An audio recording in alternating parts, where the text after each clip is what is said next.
Muy bien, mis alumnos queridos, seguimos con clase 8, lección 8. Estamos estudiando la gran doctrina de la Trinidad en el curso que se llama la doctrina de Dios. En esta clase vamos a estar examinando los primeros intentos de la Iglesia que estaba tratando de entender quién era Jesucristo, qué hacer con Jesucristo, qué tipo de relación tenía Jesucristo con el Padre. Entonces, cómo definir este concepto y al mismo tiempo defender monoteísmo. Muy bien, vamos a pedirle a Dios que nos ayude. Gracias, Padre, por estos héroes de fe, por estos discípulos de primer y segundo siglo que estaban tratando de entenderte, de comprenderte, de entender quién era el Mesías. Y te confesamos que también nosotros tenemos las mismas preguntas. Por eso te pedimos que nos ayudes a no juzgar severamente a estos hombres que equivocaron en muchos aspectos, pero también nosotros estamos luchando para entender exactamente el mismo concepto que ellos estaban estudiando. Por eso te pido que me ayudes a mí a pensar bien y presentar bien estas ideas para el beneficio y la edificación de tu iglesia. En el nombre de Cristo te lo pido esto. Amén. Muy bien.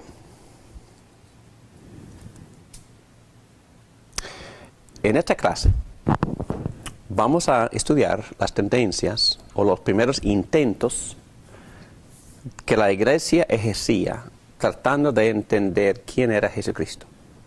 Al principio no se pusieron a pensar porque estaban sufriendo muchísima persecución y no tenían tiempo para reunirse con concilios ni profundizarse en esas cosas. Pero al final del primer siglo, en el segundo siglo, sí, empezaron a meditar y profundizarse y articular estas cosas.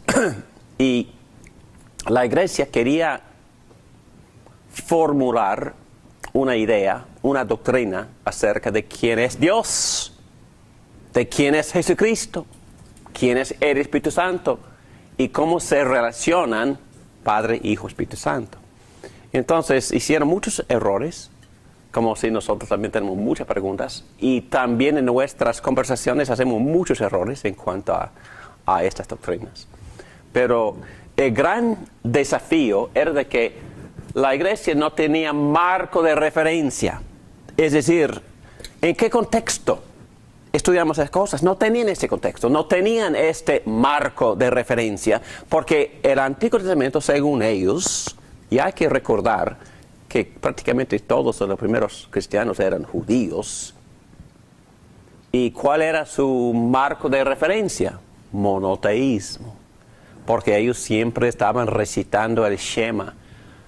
Dios es uno, Dios es uno, Dios es uno. Entonces, pensar de otra forma era cometer el pecado de ¿Blasfemia? De blasfemia.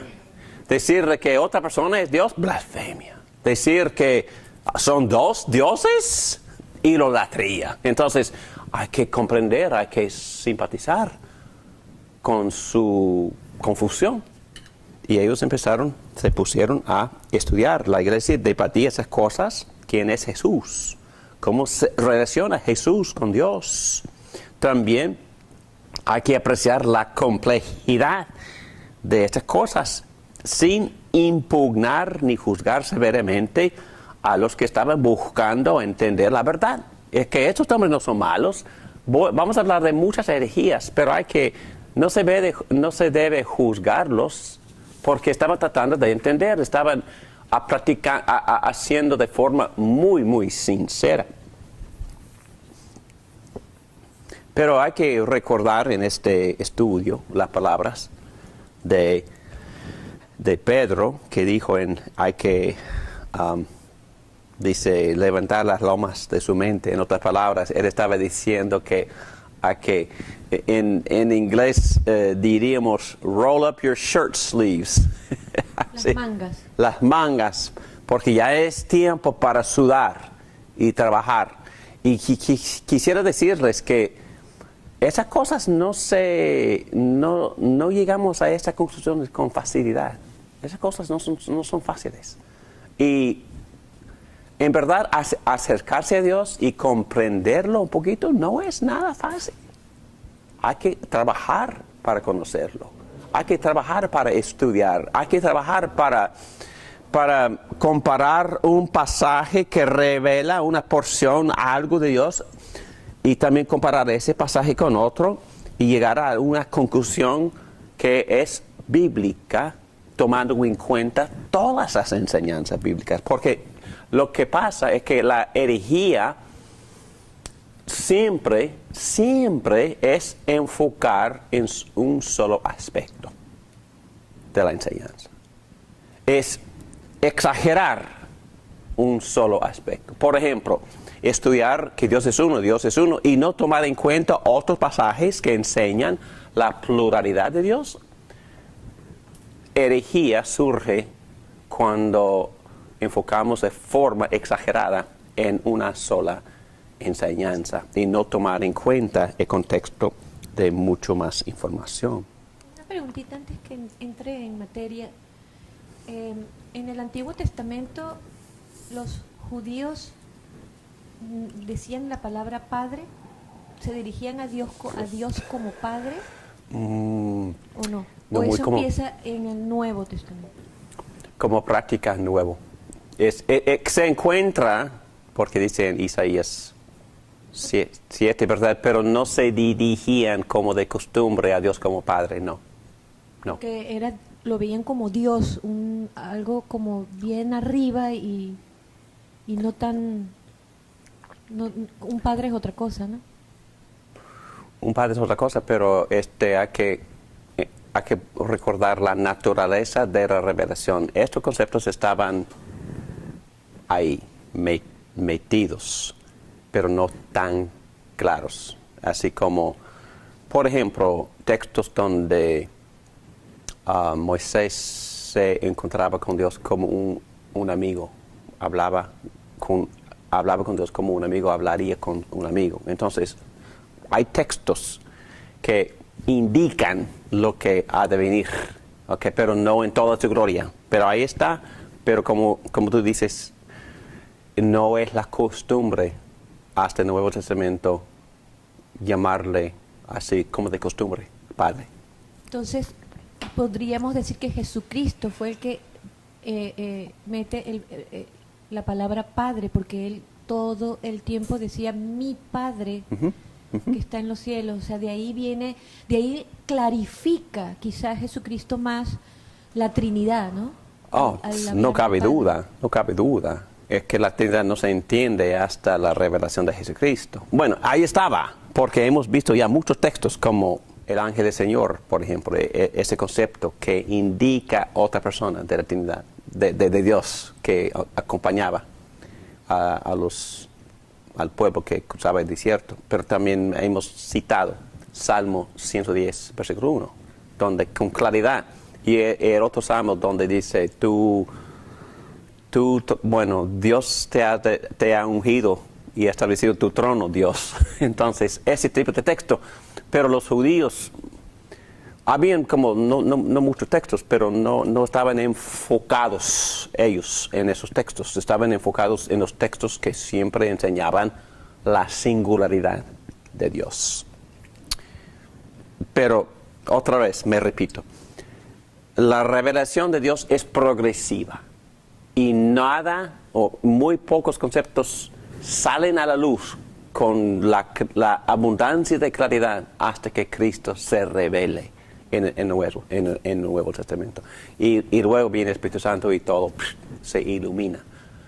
Y entendemos ahora porque por eso vamos a ir a estudiar la teoría del pacto, pero hay que entender que Dios se revelaba poco a poco. Y con Adán se revelaba, con Noé incluía la creación, con Abraham incluye el concepto de la justificación por fe. Con Moisés incluía un pueblo y un gobierno de pueblo de Dios. Y con David se incluía que, bueno, es más que un pueblo político, es un reino, entonces, que tiene trono eterno. Pero los judíos no entendían todas esas cosas, y ni tú ni yo entenderíamos todas esas cosas. No, hay que ver la plenitud y todo consumado en Cristo para poder entender bien lo que Dios tenía en mente. Y Pablo mismo dice que todo esto fue el evangelio mismo, y también la evangelización del mundo también en un sentido se quedó como misterio. Pablo enseñó ese plan como un misterio ocultado hasta que Cristo lo reveló. Y los judíos sorprendidos, en verdad este mensaje, este plan, estas riquezas son para todos. Pero ya vemos la gloria en plena gloria, ¿verdad? Porque Cristo ya ha venido y nos ha explicado todas las cosas, y Él ha demostrado en su propia vida quién es Dios, hasta que les dijo a sus discípulos: el que me ve a mí, ve al Padre. Ok, muy bien. La big question, pregunta gigante: ¿cómo combinar el monoteísmo del Antiguo Testamento con este nuevo contenido de la revelación de Cristo en el Nuevo Testamento? Porque no hay precedentes, no hay modelos, no hay marco de referencia. Entonces, ¿qué hacemos con toda esta nueva información, nueva revelación? ¿Cómo pensar de la deidad de Cristo? ¿Cómo se relacionan Cristo el Padre y el Hijo con el Espíritu Santo? Entonces, ellos empezaron con varios marcos de referencia. Y vamos a hablar esta noche de dos. Y en los primeros 2 siglos habían 4. Uno se llama, y voy a definir todo eso, no se preocupen. El primer marco de referencia, adopcionismo, que en una frase, como alguien ya dijo esta noche, Cristo empezó como puro ser humano, pero de una manera u otra adquirió divinidad en su bautismo. ¿Me entendieron? Adopcionismo. Y tenían 2 grupos o 2 ideas ebionitas, las ideas de los judíos: monarquianismo dinámico. Voy a definir esta palabra como el único soberano. Ellos querían proteger, ¿qué? Monoteísmo, pero dinámico, porque la dinamita vino con el Espíritu Santo, reposó sobre Cristo. Entonces, ahí está el Mesías con la presencia sobrenatural de Dios, pero no es Dios. Todavía no hemos llegado a decir que Jesucristo es Dios, porque estaban con toda su energía proteger, ¿qué? Monoteísmo.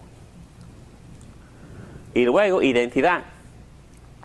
Ya se van avanzando. Y en estas clases David Morán ha criticado mucho los modalistas.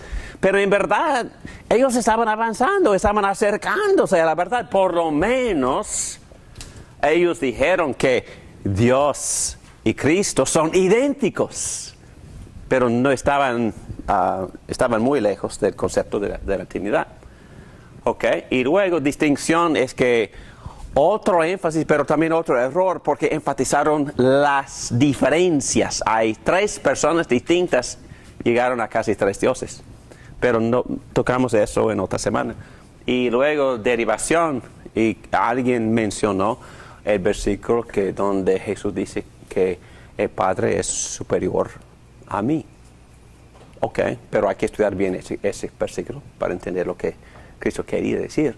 Pero el argumento fue que Cristo no puede ser divino porque Él se derivó del Padre, por eso tiene que ser inferior, esencialmente inferior. Pero esperen, vamos a tocar adopcionismo con estas 2 estos dos grupos y vamos a tocar identidad. ¿Ok? Pero entienden lo que estamos haciendo. Es que no tenían a Berkhoff. No tenían a, ¿cómo se llama? Michael Williams, ni a Wayne Grudem. No tenían la confesión de fe Westminster. No, estas confesiones, buenísimas confesiones de la fe, iban desarrollándose siglos tras siglo tras siglo. Y la iglesia estudiaba. Y bueno, yo creo que se requirieron como casi 400 años para poder formalizar un formulario de quién es Dios en términos de la Trinidad. Okay. Y en términos también de las dos naturalezas de Jesucristo. Porque todo va conjunto. Si no hay Cristo con dos naturalezas, no hay Trinidad tampoco. Si nos equivocamos en cuanto a ese Jesucristo, entonces es imposible conocer a Dios Trino. Ok. Muy bien. Ok. Adopcionismo. El Hijo llegó a ser, estoy en la página 75 de las guías. En el medio. El Hijo llegó a ser divino. Y yo puso divino entre comillas porque en verdad nunca fue considerado Dios. Pero llegó a ser algo estupendo por su bautismo y por la venida. Entonces, una divinidad conferida. Llegó a ser inspirado por la divinidad, por la naturaleza divina. Pero él no llegó a ser Dios, ni nació como Dios. Entonces fue un concepto judaico. Los cristianos del primer siglo, la mayoría eran judíos, no tenían patrón o no tenían, como dijimos, marco de referencia del Antiguo Testamento para un Dios divino, menos un Mesías divino. Y por eso ya he dicho varias veces que hasta hoy existen grupos de judíos mesiánicos que no creen en la divinidad de Jesucristo, porque los primeros judíos creyentes no creían en la divinidad de Jesucristo. Y entonces la iglesia luchó, sudó para captar este concepto.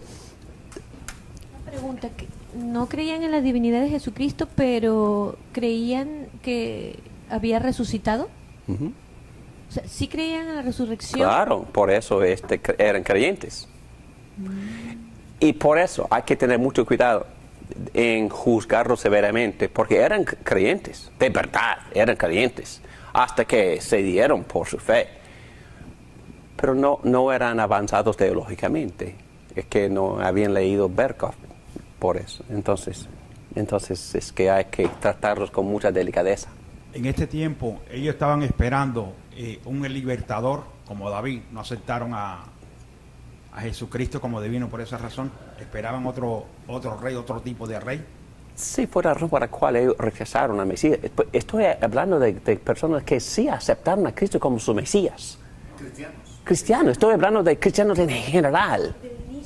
Del inicio. Entonces, un ejemplo, cualquier tal fulano que acepte hoy a Cristo, hoy mismo, y mañana el consistorio de los ancianos gobernantes de la iglesia empiezan a preguntar, bueno, en tu opinión, ¿quién es Cristo? ¿Es divino? ¿Es humano? ¿Crees tú en la Trinidad? ¿Son tres dioses? Que ninguno pudiera contestar. Entonces hay que apreciar la niñez de la iglesia, nada más.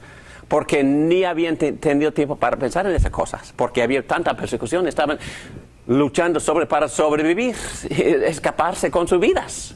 La iglesia, a medida que ha ido desarrollando la doctrina diferente, Dios ha usado diferentes teólogos, diferentes personas, claro que sí, para llegar donde estamos.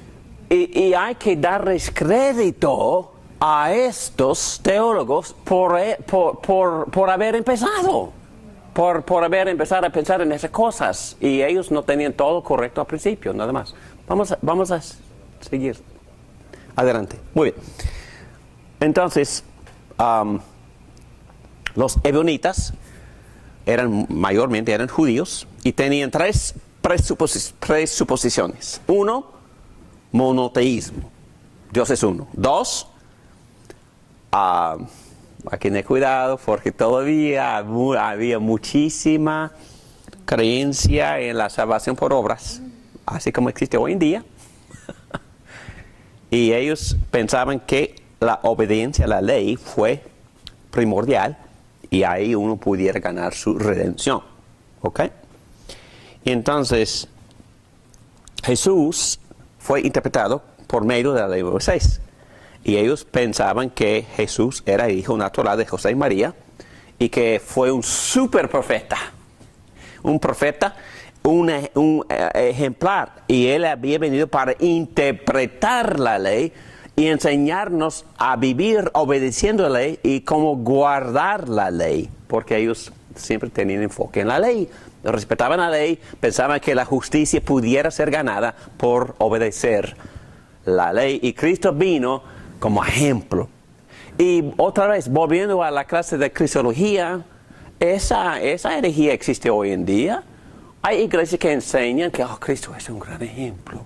Hay que seguir ese ejemplo. Es una persona que ama, una bella persona. Hay que imitarlo. Y nada más. Pero eso no es suficiente. Sí, Cristo vino para enseñarnos a amar, pero no fue su misión. ¿Qué fue su misión?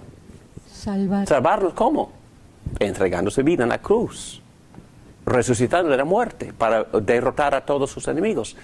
Y sus enseñanzas son bellas, sus hechos de amor son bellísimos, pero no fue su misión. Pero hay iglesias que hoy en día enseñan eso. También, como ya hemos visto en su bautismo, él fue habilitado, él recibió poder. Un comentario dijo que él recibió divinidad, pero entendemos que ni creían ellos que era Dios, pero una persona sumamente habilitada con un poder del Espíritu Santo para poder hacer milagros y también para poder interpretar y enseñarnos cómo obedecer la ley como modelo. O sea que no tenían el concepto de la justificación todavía. No, para nada. Para nada. Y no estoy, bueno, Pablo lo había enseñado, pero no estamos hablando de los apóstoles. Estamos hablando de lo que la iglesia entendía. ¿Cuántos miembros de nuestras iglesias ni han leído el libro de Romanos? Ok, no fue diferente en aquel entonces. Entonces, bueno, teniendo pláticas con un precioso hermano, pastor, teólogo, que ya se murió. Él siempre decía a mí, David, tú enseñas tanto la justificación por fe, pero por 500 años la iglesia ni entendía lo que significaba justificación por fe. Y tú estás diciendo a todo el mundo que no pueden ser salvos si no entienden, si no son justificados por fe. Ok, yo entiendo lo que él quiere decir. Porque Cristo es muy misericordioso. No es perdóname, eso suena casi herejía, ¿verdad? Pero no tienes que articular la doctrina de la justificación por fe para poder ser salvo. ¿Me entiendes? Es que no tienes que, con astucia, con perfección, expresar en toda su gloria bíblica esa doctrina para poder ser salvo. ¿Qué tienes que hacer para ser salvo? Creer en el Cristo que murió por ti. ¡Punto! Pero de verdad creer. Y es que yo soy entre comillas, un teólogo y me fascinan estas doctrinas y yo las enseño. Pero a la vez hay que tratar a la gente con muchísima misericordia, porque la iglesia luchaba, sudaba por siglos para poder articular esas ideas. Por eso, ya le decía, no tenían a Berkov. Pregunta. Berkov es un teólogo que todo el mundo lee.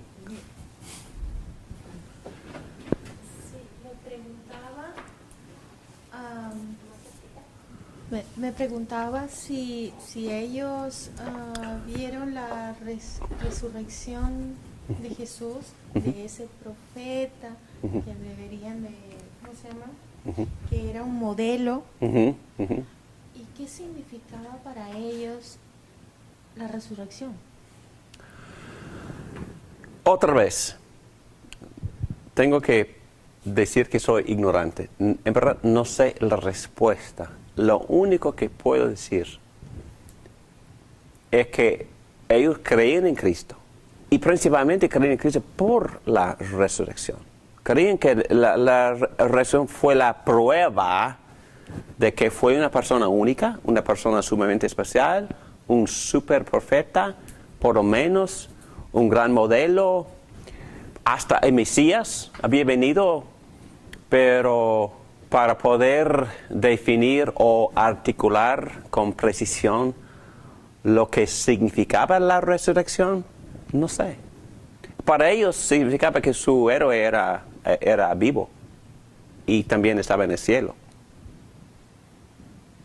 Pero poco a poco la iglesia iba aprendiendo, estudiando, y por eso quisiera avanzarme un poco más para no probar mi gran ignorancia de esas cosas.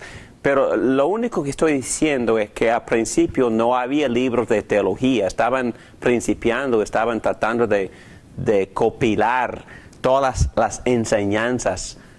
Y hay que entender que no tenían ni una copia completa de todos los libros del Nuevo Testamento. Hay que recordar eso también. Entonces, prácticamente todas esas enseñanzas venían por medio de tradición oral.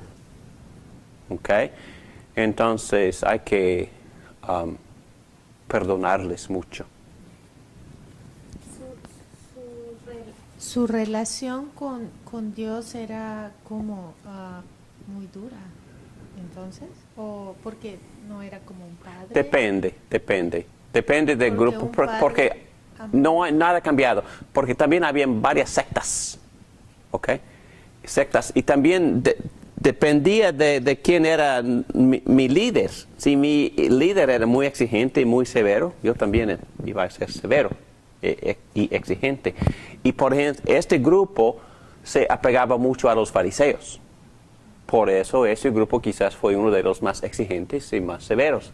Por ebionitas. ¿Pero eran legalistas? Sí. ¿No más seguro? Sí.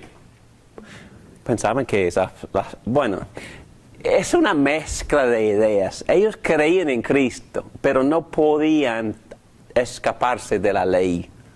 ¿Recuerdas que en el concilio de Hechos 15, qué fue el gran debate?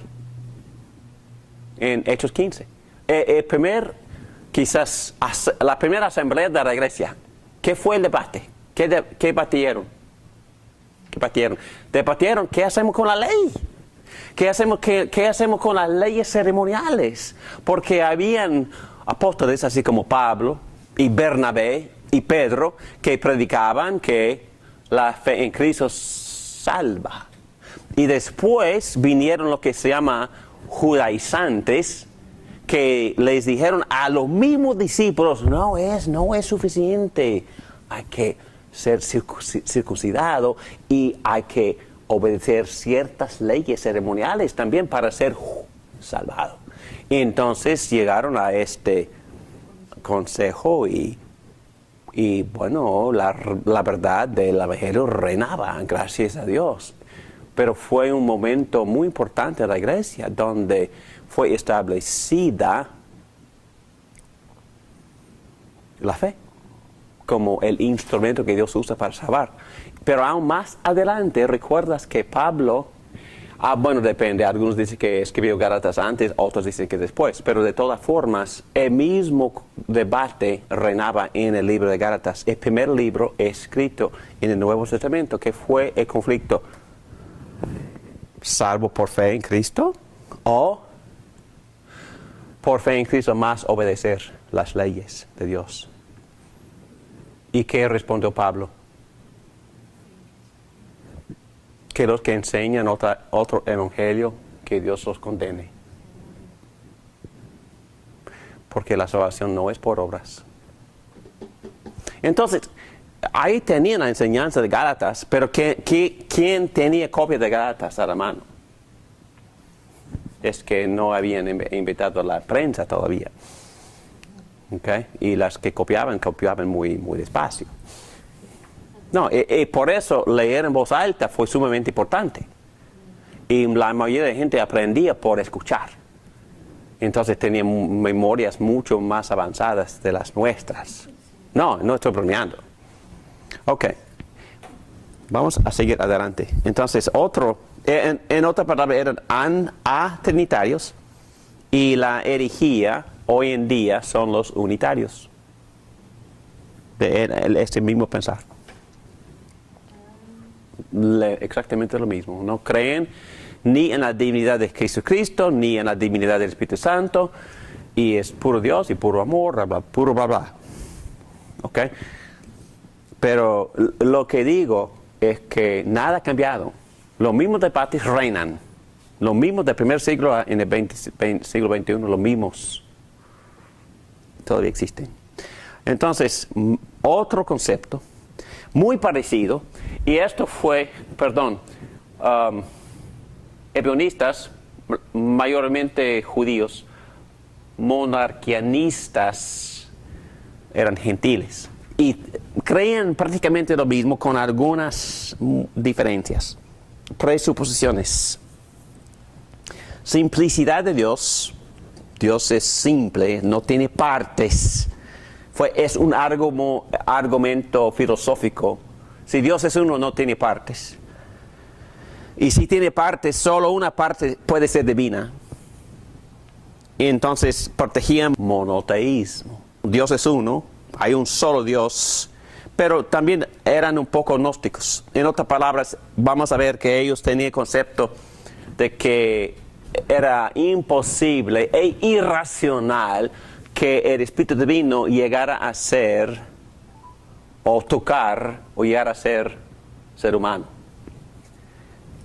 Entonces defendió al monarca. Entonces, vamos a definir palabras. Cuando usaban esta palabra monarquianismo, ¿qué es un monarca? Es un rey soberano. Y cuando uno dice ese gobierno es por monarquía, ¿qué estamos diciendo?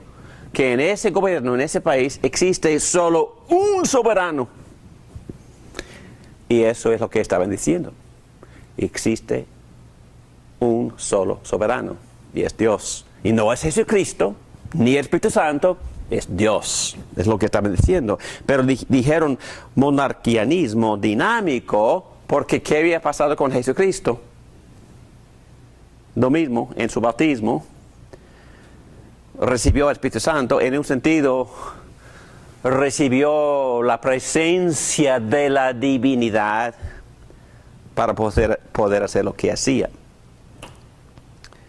Entonces, fue un poco más filosófico que bíblico. Dios no tiene partes. Si tuviera partes, la parte más fundamental fuera Dios. La trascendencia radical, la dicotomía entre la realidad espiritual y la realidad, es decir, la encarnación es imposible y absurda. Dios no puede asociarse con lo material.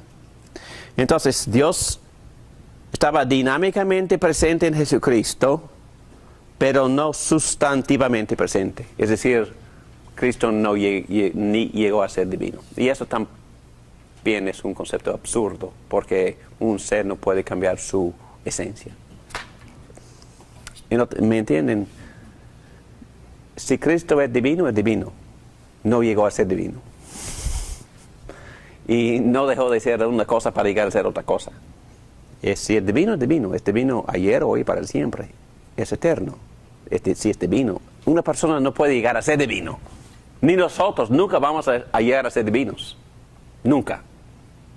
Vamos a compartir en la divinidad. Vamos a unirse con la divinidad, pero no vamos a llegar a ser divinos. Es filosóficamente absurdo. Es imposible. Ok, otro hombre que se llama Teodosio.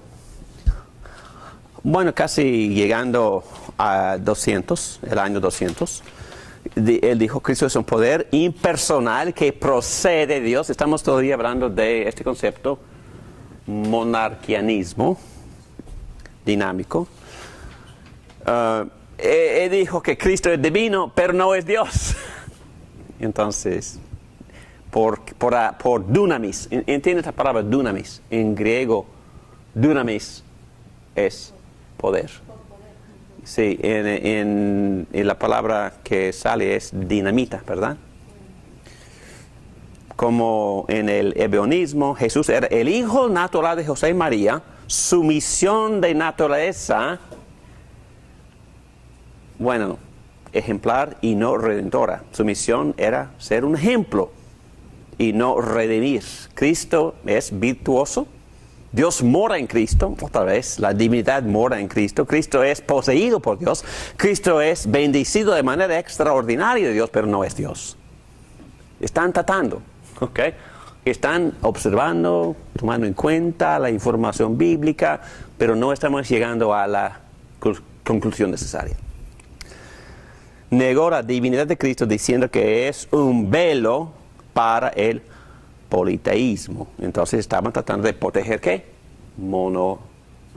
Monoteísmo. Ok, aplicación. Hoy en día hay muchos que creen en esos conceptos. Mormones tienen conceptos muy parecidos. Los testigos de Jehová niegan la divinidad de Jesucristo. Ellos creen que Jesús fue creado ángel, llegó a ser hombre y luego regresó a ser ángel. Algunos judíos mesiánicos, como ya les dije, hoy en día tienen esos conceptos. Liberalismo clásico. Cuando estuvimos estudiando las varias descripciones de Cristo y de su obra redentora, muchas iglesias liberales que no quieren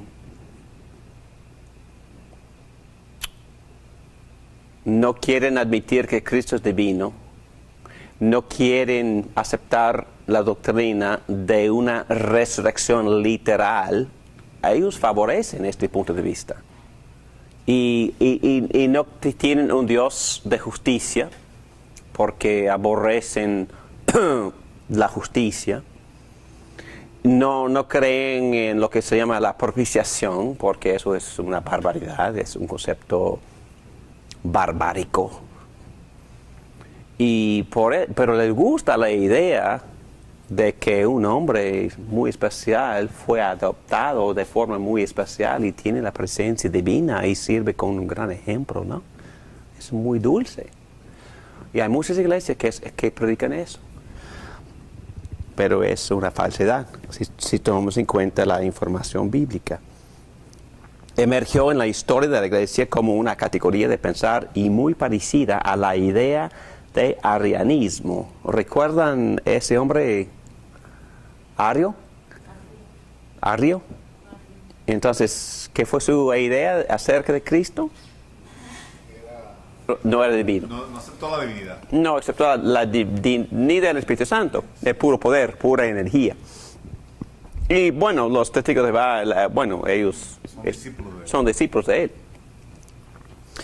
Y la distinción entre los ebionitas judíos y los monarquianistas gentiles es filosófico.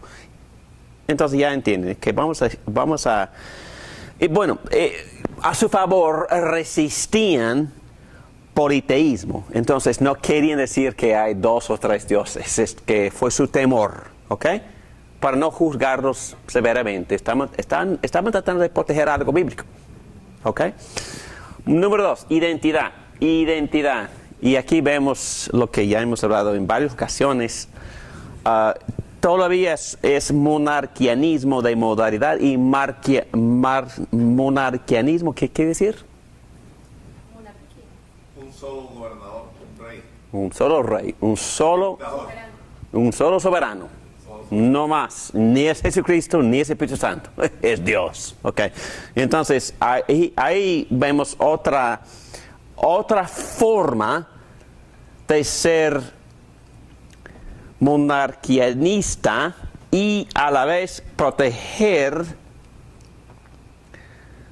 que Dios es uno simple Y vamos a ver, por lo menos ellos admitieron la deidad de Jesucristo. Entonces ya estamos avanzando, ¿ok? Pero vamos a ver cómo lo hicieron. Ustedes ya saben, ¿verdad? Por modalidad, es decir, por modelos. Vamos a ver, lo que tenían en común con los monarquianistas era monoteísmo. Dios es uno. Lo distinto es este concepto de la deidad de Jesucristo. Identidad. El Padre y el Hijo son idénticos. Cualquier distinción es verbal. Bíblicamente. Dijeron que las distinciones eran históricas, y vamos a ver eso, no ontológicas, o no tenían que ver con esencia, pero tenían que ver con historia. Dios se presentó a veces como Padre, más adelante como Hijo, más adelante como Espíritu. Modalidades. Pero Padre e Hijo son idénticos, pero por lo menos Cristo en este marco de referencia es divino. Ok. También dijeron que Padre es el Hijo, pero tienen diferentes nombres. Tienen distintos, las distinciones son verbales. Dios se revelaba en diferentes eras históricas, pero eso no tocaba lo esencial. Y también Dios cambiaba sus nombres. Pero estamos hablando en general de una sola persona que se revelaba en distintas formas o modos. ¿Ok? Compromisos. Simplicidad, otra vez, sin partes. La unidad de Dios. Dios es uno, monoteísmo, pero Cristo es Dios. La deidad de Cristo, página 77, se tiene que entender dentro del contexto del monoteísmo. La distinción ontológica entre Padre e Hijo constituye politeísmo. ¿Ok? Otra vez. Si dicen que existe Padre divino y que existe separadamente Hijo, ellos, herejía para ellos. Dos dioses. ¿Ok? La simplicidad de Dios.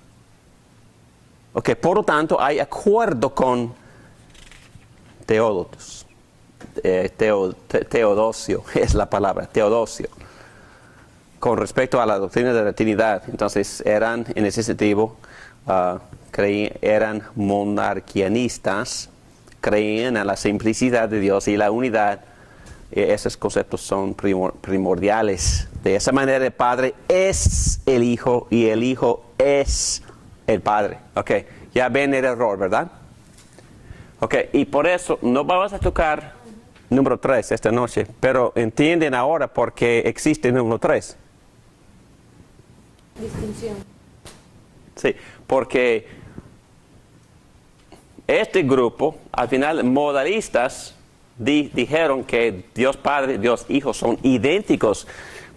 Y los que tenían esta posición decían, espere, porque se ve como tres personas distintas. ¿Ok? Pero también tenían sus problemas. Pero vamos a ver en otro día. Y luego viene otro que se llama Praxeas en el año 210. El Padre es la esencia divina. Ok, ya hemos visto eso. Dios se proyecta a sí mismo de diferentes maneras según las circunstancias históricas. Existe un solo Dios simple y singular, pero ese Dios podría ser designado Padre o Hijo. Los nombres no representan distinciones verdaderas, son meros nombres que se puede aplicar a diferentes tiempos. Bueno, era el profesor Michael Williams daba este ejemplo. Ustedes me pueden llamar David, me pueden llamar Pastor, me pueden llamar Morán, me pueden llamar otras cosas. Pero están hablando de la misma persona. Fue su argumento. Dios solo cambiaba nombres, Padre, Hijo, Espíritu Santo, etcétera, etcétera. Fue la idea. Esa fue la pregunta que yo hice al inicio de la clase. Que si había alguna en la historia que consideraban que era un solo Dios con diferentes nombres.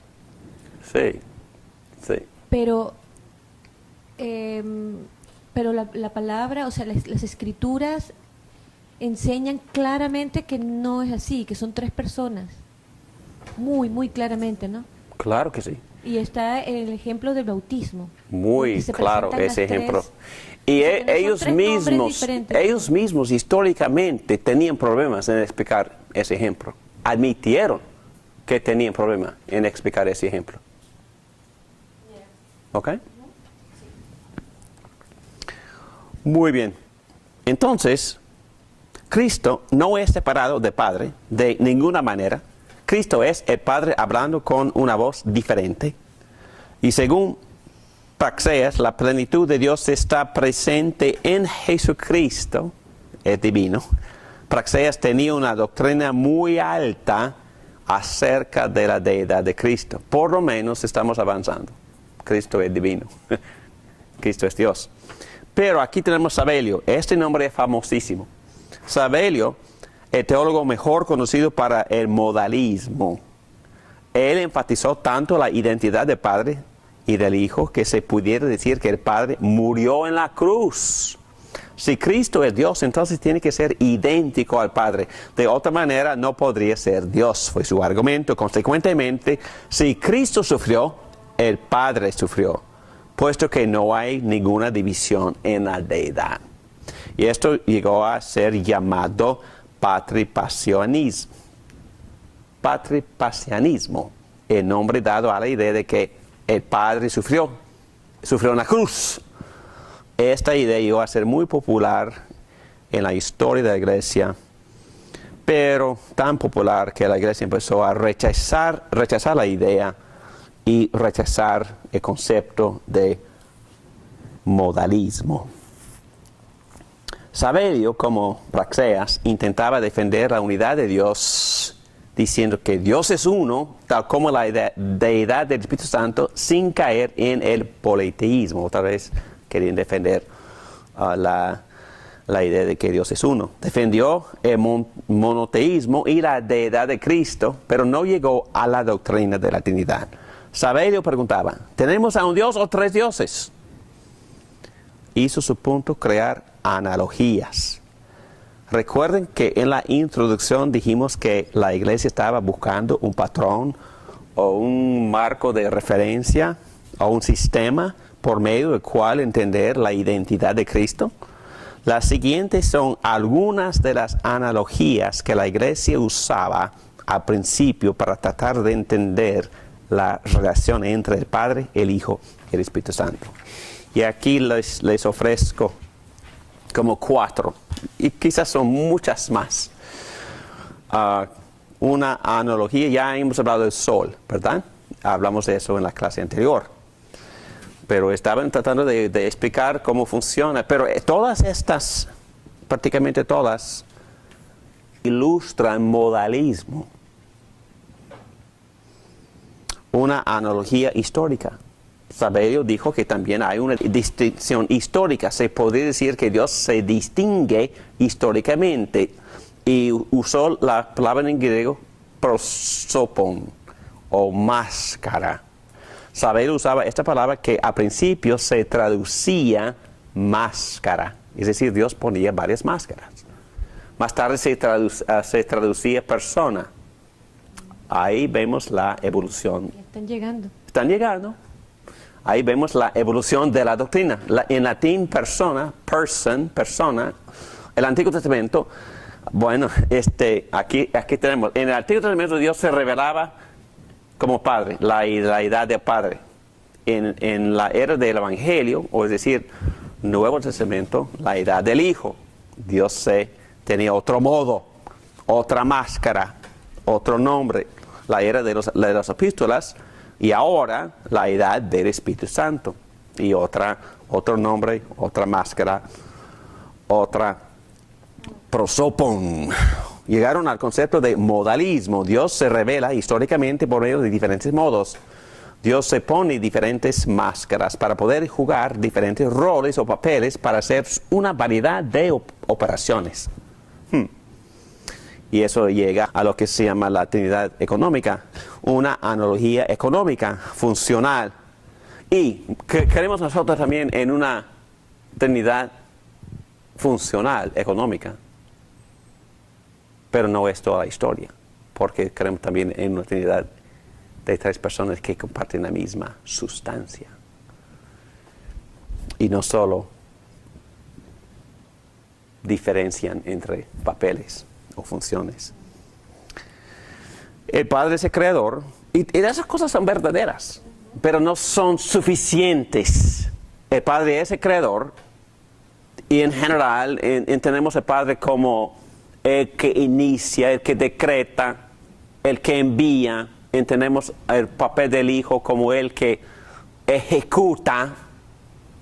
El Hijo participaba en la creación como agente, porque en el Nuevo Testamento siempre decía que todo fue creado por medio de Él, agente, pero también Él ejecuta la creación, pero también ejecuta la nueva creación, es decir, la redención, planificada, decretada por Dios Padre, pero también el Espíritu Santo es el que pone en práctica, aplica, refina la creación y refina y pone en práctica la redención de Jesucristo. Todas esas cosas son buenísimas porque creemos que la Trinidad también es funcional, pero es mucho más, porque hemos visto que son tres personas distintas, inseparadas, que comparten la misma esencia, pero una analogía económica no es adecuada para definir el concepto bíblico. Y luego una analogía del agua que usó este padre Tertulian, un seguidor ortodoxo de la doctrina de la Trinidad, describió el modalismo a través de su propia analogía. Asemejó el entendimiento modalista de Dios a los cambios que experimenta el agua cuando se expone a variaciones de temperatura, vapor, líquido y hielo. Pero eso también es inadecuado para explicar la Trinidad. La Trinidad es un gran misterio, es incomprensible, pero tenemos que lidiar con la información que tenemos, la información bíblica. Son tres distintas personas, inseparadas, y comparten la misma esencia, la misma sustancia, y dejarlo ahí. Me imagino que ellos iban, con el pasar del tiempo, ya eran 200 años ya, ¿no? Después de Cristo. Ya tenían más claro, ya tendrían los escritos de Pablo o algo, ¿no? Me imagino. Sí, estaban haciendo copias, estaban circulando. Eso les estaba aclarando más. Puede ser, ¿no? Puede ser. Hay que investigar eso, pero sí. Y paralelamente la iglesia también estaba considerando cuáles libros. Tengo que tener cuidado en cómo explicar esto, porque la iglesia ya había aceptado los libros del Nuevo Testamento. Estaban usando varias copias de estos 27 libros muy antes del segundo siglo. Es decir, en el año 98 tenemos cartas de los padres de la iglesia en las cuales ellos hacen referencia a 22 libros del Nuevo Testamento, 22 de los 27. Entonces, pero sí, poco a poco estaban circulando más y más copias de estos. Y había una discusión acerca de 5 libros nada más. Yo creo que eso puede ser un factor, pero yo creo que el factor principal es que durante el paso del tiempo, las ideas inadecuadas se exponían como inadecuadas. Y porque por leer varias veces en el Nuevo Testamento es imposible refutar la divinidad de Jesucristo y tampoco la divinidad del Espíritu Santo. Entonces, poco a poco estaban avanzando lógicamente, filosóficamente, teológicamente, llegando a una conclusión más cercana a lo que la Biblia enseña. No estaba presente, pero me imagino que fueron días muy interesantes. Pero hay que entender que debatían con fervor y cuando uno quedó convencido de su posición, empezó a discipular y avanzar esa posición. Entonces siempre había interacción entre los varios puntos de vista, en especial entre, bueno, esos cuatro. Había mucho debate, mucho intercambio, me imagino que nada ha cambiado. Tenemos diferentes énfasis en la iglesia evangélica, ¿verdad? Tenemos tal fulano que enfatiza la soberanía de Dios. Tenemos tal fulano que enfatiza ciertos dones espirituales.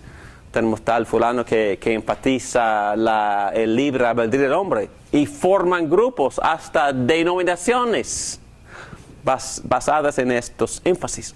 Pero nada ha cambiado. También habían grupos formados alrededor de esas posiciones. Pero poco a poco, con todos a la mesa, seguían debatiendo hasta llegaron, y vamos a nombrar esos concilios después, nombraron a los formularios excelentes que prácticamente todas las iglesias ortodoxas usan hasta hoy. El credo de los apóstoles, credo, ¿no? Y también el credo en Nicea, excelentísima ese credo de Nicea, porque habla de quién es Jesucristo, pero hablan claramente también de la Trinidad en ese credo. Y en la próxima clase vamos a leer otra vez esos credos porque son excelentes. ¿Ok? Muy bien, ya terminamos esta clase con la discusión de adopcionismo y con identidad, con modalismo. Y luego vamos a tomar estas dos posiciones, distinción y derivación. Muy bien, vamos a orar. Gracias, Padre, por darnos esta oportunidad. Ayúdanos a aclarar estos conceptos en nuestras mentes. Ayúdanos a tener la energía para poder estudiar más profundamente tu palabra. Por favor, danos una visión más clara, una revelación más clara de quién eres. Y sobre todo, ayúdanos a conocerte y danos este deseo que tenía el apóstol Pablo de conocerte sobre todas las cosas. Esto te lo pedimos en el nombre de Cristo Jesús. Amén.